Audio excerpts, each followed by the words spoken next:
श्रोताओं नमस्कार। जैसा कि आप सब जानते हैं, स्वस्थ भारत और सुंदर भारत यानी पर्यटन जो है हमारा एक अभिन्न हिस्सा है, एक अभिन्न अंग है। सुंदर भारत को अगर बनाना है तो इसे स्वच्छ भी रखना है। स्वच्छता सिर्फ घरों में या आसपास के जगहों में ही नहीं होनी चाहिए, हमारे पर्यटन स्थलों में भी होना चाहिए, ताकि हम लोगों को अपने यहाँ पर्यटन के लिए भी प्रेरित कर सके और अपने लोगों को यानी हम भारतीयों को भी प्रेरित कर सके। जी, आपने बिल्कुल सही समझा है, बहुत सही सुना है कि विरासत से विकास यानी हमारे प्रधानमंत्री माननीय मोदी जी का जो ये आह्वान है कि पर्यटन को भी एक जीवन शैली के रूप में हम देखें और इसे अपना जीवन शैली बनाएं। इसी सिलसिले में आज हमारे आकाशवाणी हैदराबाद के स्टूडियो में हमारे साथ मौजूद हैं प्रमुख सचिव पर्यटन तेलंगाना श्री जयेश रंजन जी। आपका हमारे स्टूडियो में बहुत बहुत स्वागत है। बहुत धन्यवाद आपका। अब हम जैसे कि अभी बात कर रहे थे विरासत की, तो हम आपसे ये जानना चाहेंगे कि पर्यटन जो है वो भारत की एक सांस्कृतिक विरासत कैसे है। जैसे अगर हम अपने राष्ट्र की बात करें, तेलंगाना की बात करें, तो लोगों को मालूम ही होगा, यहाँ पे हैदराबाद में 2 डायनेस्टीज बहुत सालों तक उनका यहाँ पे राज्य चला। पहली जो डायनेस्टी थी उसका नाम कुतुब शाही डायनेस्टी था।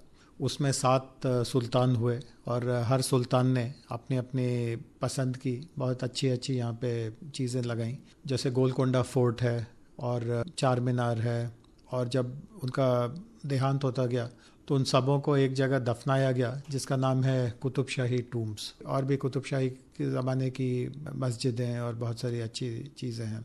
उसके बाद हैदराबाद में थोड़े गैप के बाद, करीब 70 साल के गैप के बाद, एक दूसरी डायनेस्टी शुरू हुई जिसको हम लोग आसफ जाही निज़ाम्स कहते हैं। उसमें भी आप सभी लोगों को मालूम है 1971 के बाद ये रजवाड़े, राजा, नवाब, इन सबों को बंद कर दिया गया। तो 71 तक 7 निज़ाम रहे। उनके पहले 7 सुल्तान थे कुतुब शाही डायनेस्टी में, 7 निज़ाम रहे हमारे आसफ शाही डायनेस्टीज़ में, और उन्होंने भी बहुत अच्छे अच्छे चीज़ें बनाई। जैसे पैलेसेस हैं, चौमोहल्ला पैलेस है, फलकनुमा पैलेस है, और भी म्यूज़ियम्स हैं, सलारजंग म्यूज़ियम वगैरह हैं। और जो रूरल इलाका है, ये सब तो हैदराबाद में हुआ और हैदराबाद के आसपास के जो ज़िले हैं उनमें हुआ। लेकिन जो रूरल इलाका है, ख़ासतौर से वारंगल की तरफ, वारंगल को एक राजधानी की तरह रखकर वहाँ पे एक और डायनेस्टी थी जिसका नाम है काकतीय डायनेस्टी। और काकतीय के जो राजा थे, उन राजाओं ने भी वहाँ पे बहुत ही सुंदर, बहुत ही मतलब हिंदुस्तान में उस तरह से देखने की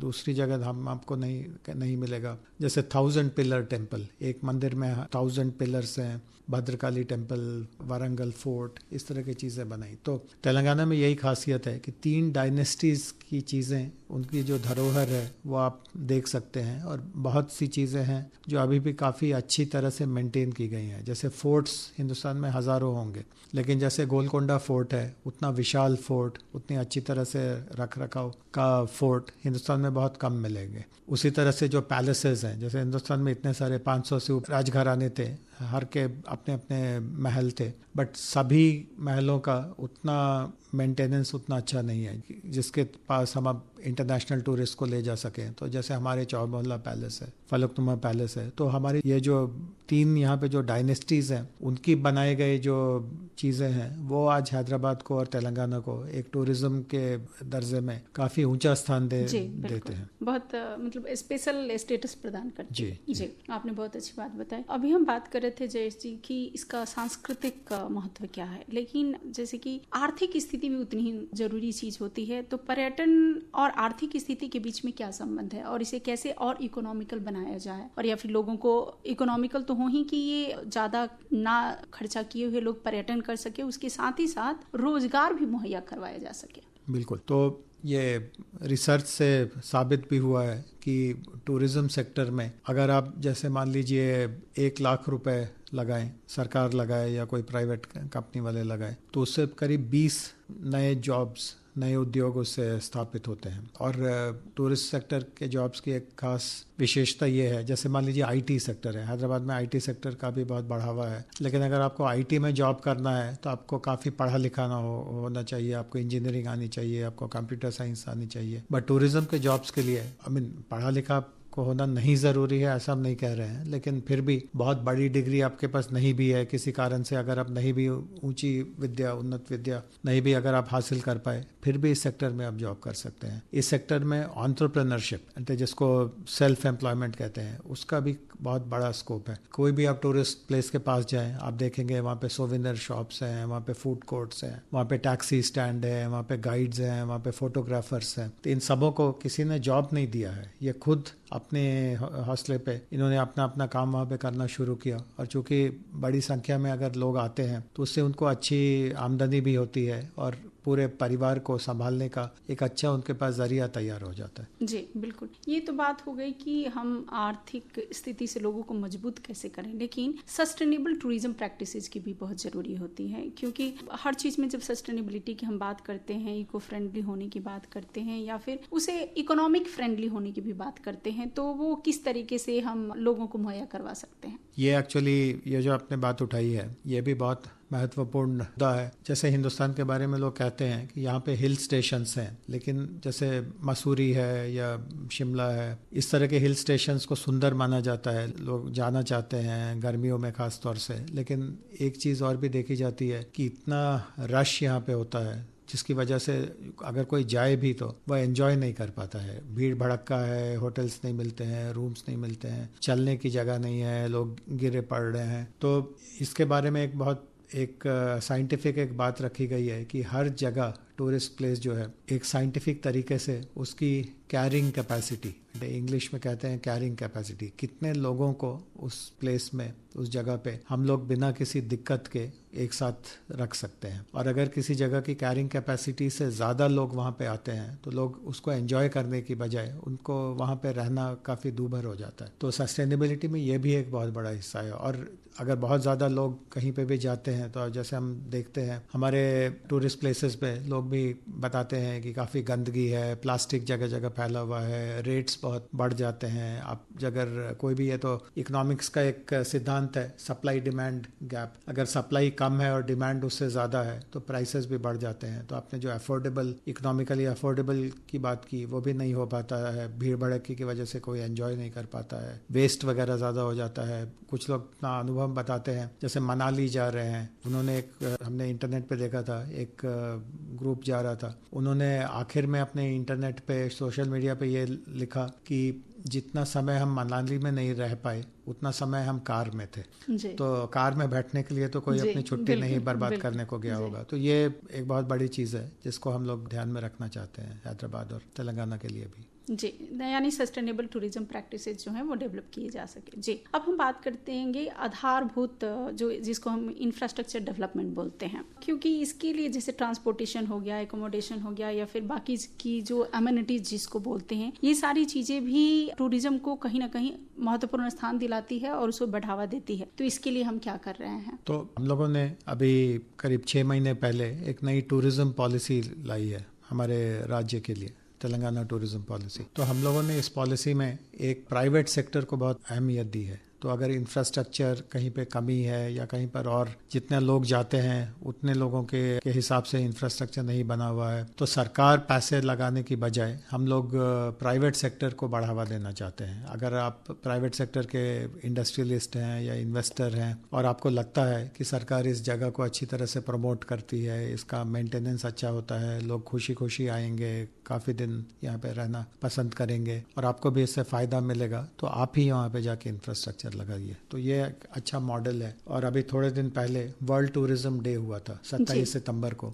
उस दिन हम लोगों ने 31 इंफ्रास्ट्रक्चर प्रोजेक्ट्स के MOU साइन की और इन सबों की लागत सब मिला के 31 प्रोजेक्ट सबों को मिला के करीब 15,000 करोड़ है। तो हमें इससे बहुत खुशी हुई कि नई नई टूरिज्म पॉलिसी है, 6 महीने में ही इतना इसके ऊपर लोगों से प्रोत्साहन मिला, बड़ी बड़ी कंपनियां सामने आई और बहुत सारी कंपनियां, बहुत जो रिमोट जगह हैं जहाँ पे लोग जाना चाहते हैं, कहीं पे कुछ बहुत अच्छे जंगल हैं, कहीं पे वाटरफॉल हैं और वाइल्ड लाइफ आपको देखने में मिलता है, लेकिन वहाँ पे रहने का कोई वो अच्छा इंतज़ाम नहीं है। तो उस जगहों पे भी, रिमोट जगहों पे भी वो लोग इंफ्रास्ट्रक्चर लगाने के लिए वो लोग आगे आ रहे हैं। जी, बिल्कुल सही बात है। अभी जैसे कि कुछ दिन पहले ये बात भी चल रही थी कि जी भारत जो है वो पर्यटन का मुख्य केंद्र बिंदु बन सकता है। जैसे इसके नॉर्थ ईस्टर्न स्टेट्स देख लीजिए या फिर यहाँ की जो विविधता में एकता की जिसके हम बात करते हैं वो भी लीजिए। तो ये यूनिक जो सिचुएशन है भारत का, ये इसे पर्यटन के क्षेत्र में इसका भविष्य कैसा है?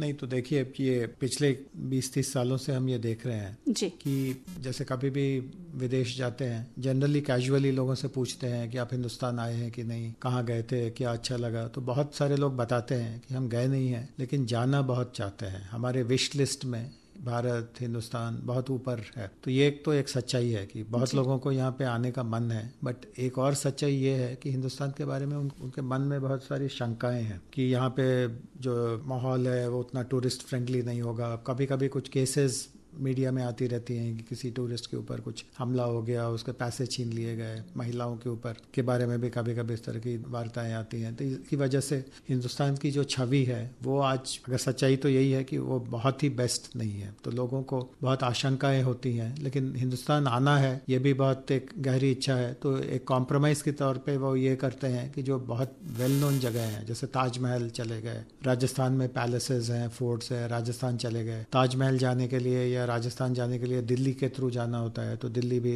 थोड़ा देख लिया। कुछ लोगों को पता है कि गोवा करके एक यहाँ पे एक प्लेस है, वहाँ पे समुद्र है और पुराने ज़माने में पोर्चुगीज़ वहाँ पे शासन करते थे। तो अभी भी वह काफ़ी एक यूरोपियन वहाँ पे एक फीलिंग महसूस होती है। और केरला के बारे में काफ़ी पिछले 20-30 सालों से पब्लिसिटी चलती है, गॉड्स ओन कंट्री, वहाँ पे समुद्र है, बैक वाटर है, प्लस आयुर्वेदा है। तो हिंदुस्तान के बारे में यही जो 4-5 चीज़ें हैं, जो 4-5 जगहें हैं जिनके बारे में लोगों को जानकारी है, यहीं तक वो परिमित रहना चाहते हैं। अगर उनको कोई बताए कि हिंदुस्तान में कम से कम 50 और ऐसी जगहें हैं जहाँ पे भी आप जा सकते हैं, आपको एक बहुत अच्छा अनुभव होगा, तो उसके बारे में वो थोड़ा घबराते हैं। तो यही दिक्कत हम लोग तेलंगाना को प्रमोट करने में, हैदराबाद को प्रमोट करने में। हैदराबाद के बारे में सब जानते हैं कि आईटी का केंद्र है, लाइफ साइंसेस का केंद्र है, यहाँ पे वैक्सीन्स बनते हैं, यहाँ पे माइक्रोसॉफ्ट, गूगल बड़े ऑफिसेज हैं। लेकिन यहाँ पे टूरिज्म भी कर सकते हैं, पर्यटकों के लिए भी बहुत अच्छी चीज़ें हैं, देख सकते हैं, अच्छा इंतज़ाम है। इसके बारे में कोई ज़्यादा तवज्जो नहीं देता है। तो हमारी यही कोशिश है कि हिंदुस्तान में वो जो ताजमहल और गोवा और राजस्थान के अलावा भी हिंदुस्तान में बहुत कुछ है। अगर आप तेलंगाना में आएंगे तो आपको वो विविधता दिखेगी और काफ़ी एक सुरक्षित और काफ़ी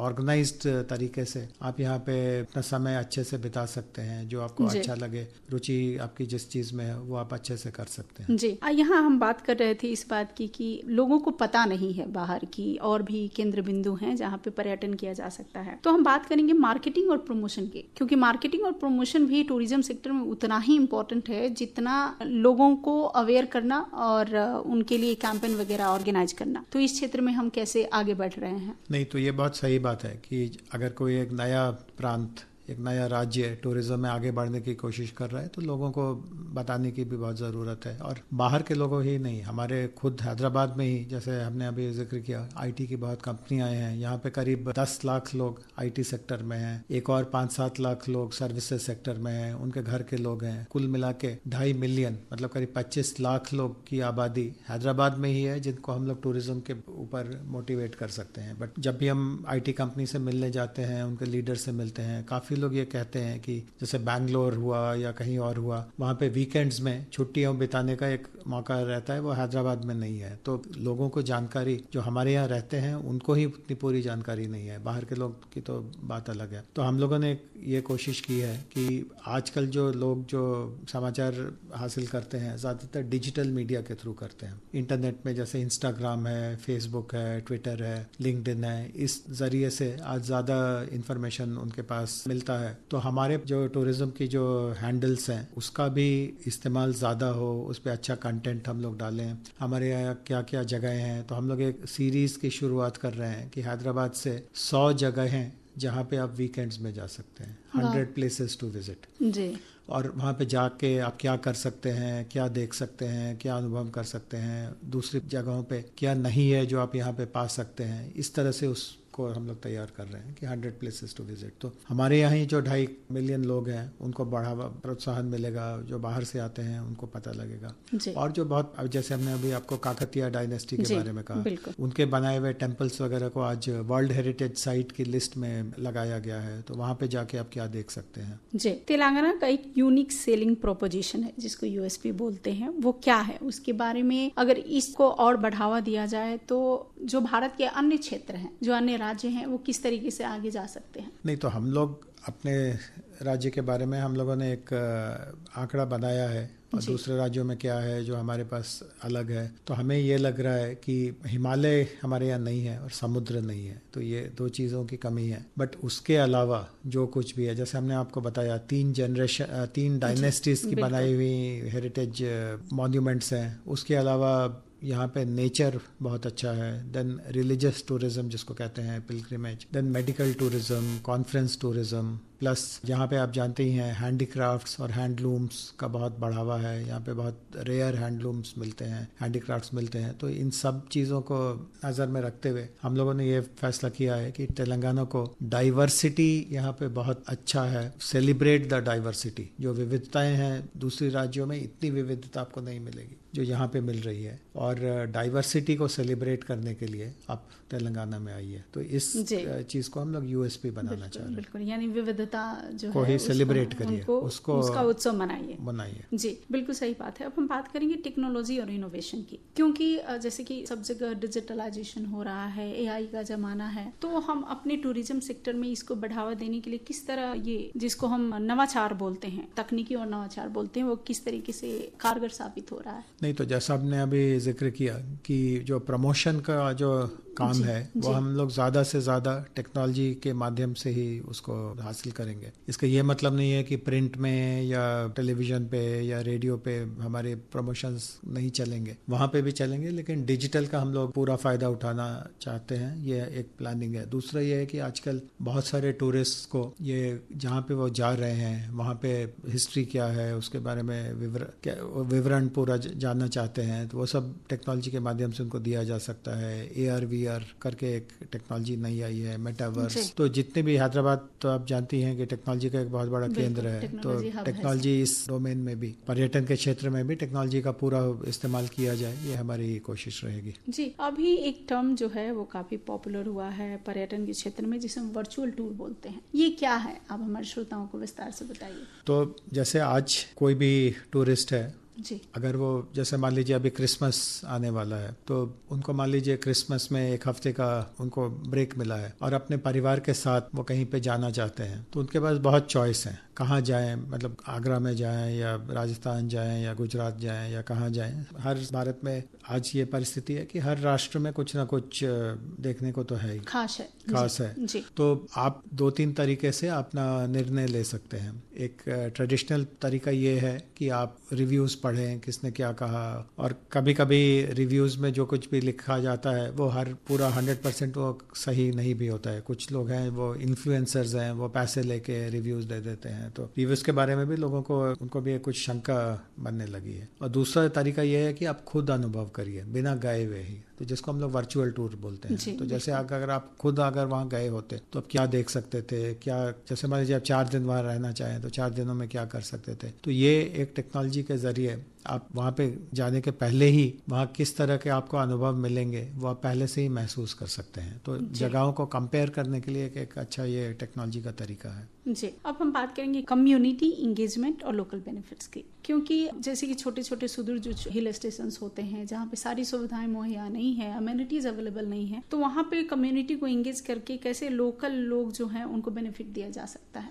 जैसे हमने अभी आपको बताया, बहुत सारे टूरिस्ट जगहों पे लोकल एंटरप्रेन्योरशिप को काफ़ी फ़ायदा मिलता है। अगर आप वहाँ पे कुछ फूड कोर्ट लगाना चाहें, टैक्सी सर्विस देना चाहें, कुछ और बुक स्टोर या सोवेनियर स्टोर रखना चाहें, फोटोग्राफी करना चाहें, बहुत तरीकों से लोकल्स को रोजगार मिलने की अच्छी गुंजाइश रहती है। एक और चीज़ जो शुरू हुई है, बहुत सारे जो सीरियस टूरिस्ट हैं वो इन सब चीज़ों को प्रेफर करते हैं, जिसको कहते हैं होम स्टे। आप होटल में रहने की बजाय किसी के घर में रहें, तो वहाँ पे लोकल्स कैसे रहते हैं आपको भी उसकी जानकारी मिलेगी और ऑफ कोर्स पैसे आपको कम लगेंगे। एक और चीज़ बहुत पॉपुलर हो रही है जिसको हम लोग होम शेफ कहते हैं। बजाय आप किसी के रेस्टोरेंट में जाके खाना खाने की बजाय किसी के घर में जाके खाइए, क्योंकि कुछ लोगों को एक रेपुटेशन मिलता है कि इसका हाथ का खाना बहुत अच्छा होता है, बहुत स्वाद होता है। तो होम शेफ्स को भी हम लोग खोज के उनके बारे में पब्लिसिटी दे सकते हैं। होम स्टेज में कौन किसको दिलचस्पी है उनको ढूंढ के उनके बारे में पब्लिसिटी दे सकते हैं। तो हर तरीके से लोकल कम्युनिटी को फायदा पहुंचाया जाए, इसकी टूरिज्म के माध्यम से गुंजाइश होती है। लेकिन एक बात जो हमने अभी कही, जैसे टूरिस्ट आ रहे हैं वो प्लास्टिक छोड़ जा रहे हैं, गंदगी कर रहे हैं, उनकी वजह से नॉइस पॉल्यूशन बढ़ जा रहा है और कभी कभी कुछ मिसबिहेवियर वगैरह भी होता है। ये सब चीजें इस बीच में एक नेगेटिव एक हिस्सा बन गई है टूरिज्म का। तो सरकार की जिम्मेदारी ये भी है कि पॉजिटिव्स को और आगे बढ़ाया जाए, लेकिन जो नेगेटिव्स हैं उनके बारे में भी सरकार काफी सीरियसनेस रखे और ऐसा नहीं हो इसकी पूरी की पूरी कोशिश करे। जी बिल्कुल सही बात है। चलते चलते आप हमें ये बताइए कि जो पर्यटन क्षेत्र है उसको इम्प्रूव करने के लिए सरकार अपनी तरफ से और क्या क्या कदम उठा सकती है? तो 3-4 चीजें हम लोग कर रहे हैं। एक तो यह है कि हमारे राज्य सरकार को केंद्र सरकार से भी मदद मिलती है। केंद्र सरकार की कुछ स्कीम्स हैं पर्यटन क्षेत्र में, जिससे राज्य सरकार को वो पैसे देते हैं कुछ कुछ प्रोजेक्ट्स करने के लिए। तो हम उससे भी फायदा उठा रहे हैं। लेकिन जो प्रोजेक्ट्स के लिए पैसे आ रहे हैं उसको अच्छी तरह से पूरा करना, सही समय में पूरा करना, और जो वहाँ पे मैन पावर है उसको ट्रेनिंग देना। मैन पावर को जैसे हम लोगों ने एक नया वर्ल्ड टूरिज्म डे के दिन शुरू किया। बहुत सारे जो विजिटर्स बाहर से आते हैं वो टैक्सीज लेते हैं, तो उनके ड्राइवर्स को हम लोग क्यों ना टूरिज्म एम्बेसडर की तरह तैयार करें। कोई भी अगर आ रहा है हमारे शहर में और मान लीजिए एक जगह से दूसरी जगह राइड कर रहा है, मान लीजिए 20 मिनट की राइड है, 40 मिनट की राइड है, तो ड्राइवर क्यों ना उसको कुछ ना कुछ कोई खास चीज है वो उनको बता पाए। उस पर्सन को अगर हिस्ट्री में नहीं भी रुचि है, टूरिज्म में नहीं भी रुचि है, लेकिन अगर ड्राइवर को हम लोग एक बेसिक इन्फॉर्मेशन दे दें कि आप इनको हैदराबाद में बिरयानी के बारे में बताइए, हलीम के बारे में बताइए, ओल्ड सिटी में जो मॉन्यूमेंट्स हैं उनके बारे में बताइए, निज़ाम के बारे में बताइए, तो खास तौर से कुछ इन्फॉर्मेशन एक साधारण आदमी की तरह आप उनको पास ऑन करें तो काफ़ी लोगों को रुचि आएगी। तो ये हमारा प्रयास है। जी, भारत जो है वो एक जिसे हम बोलते हैं विविधता में एकता को समाये हुए है। पर्यटन जो है वो भारत की इस विविधता में एकता को कैसे जोड़ी हुई है? क्योंकि जो पर्यटन उद्योग है वो कहीं ना कहीं हर क्षेत्र को एक दूसरे से कनेक्ट किए हुए है। तो इसके बारे में आपकी क्या राय है? लोग कहते हैं कि बहुत सारे टूरिस्ट्स पिछले 10, 15, 20 सालों में एक ये ट्रेंड आया था कि दूसरी कंट्रीज में जाने का उनमें ज़्यादा शौक चढ़ा था। जैसे हम थाईलैंड चले गए, हम श्रीलंका चले गए, हम कहीं और चले गए। बट पिछले 5-10 सालों से, खासतौर से कोविड के बाद से, हमने ये देखा है कि हमारे हिंदुस्तान में ही जो विविधता है उसको ही अच्छी तरह से देखना, समझना, एंजॉय करना, ये भी एक बहुत अच्छा एक शौक है। तो डोमेस्टिक टूरिस्ट की संख्या काफ़ी बढ़ गई है और राज्यों ने अपने अट्रैक्शंस को और पब्लिसाइज करना शुरू किया है। हवाई अड्डे भी काफ़ी बढ़ गए हैं, छोटे छोटे जगहों पे भी एयरपोर्ट्स बन गए हैं, छोटे जगहों से फ्लाइट्स भी चलने लगी हैं, रेलवेज वालों ने भी नए पैकेजेस शुरू किए हैं। तो हमारे देश में भी डोमेस्टिक टूरिज्म का काफ़ी बढ़ावा हुआ है। जी, जयेश रंजन जी, आप अपने कीमती वक्त में से वक्त निकाल कर आकाशवाणी हैदराबाद को दिया, इसके लिए आपका बहुत बहुत धन्यवाद। धन्यवाद, थैंक यू।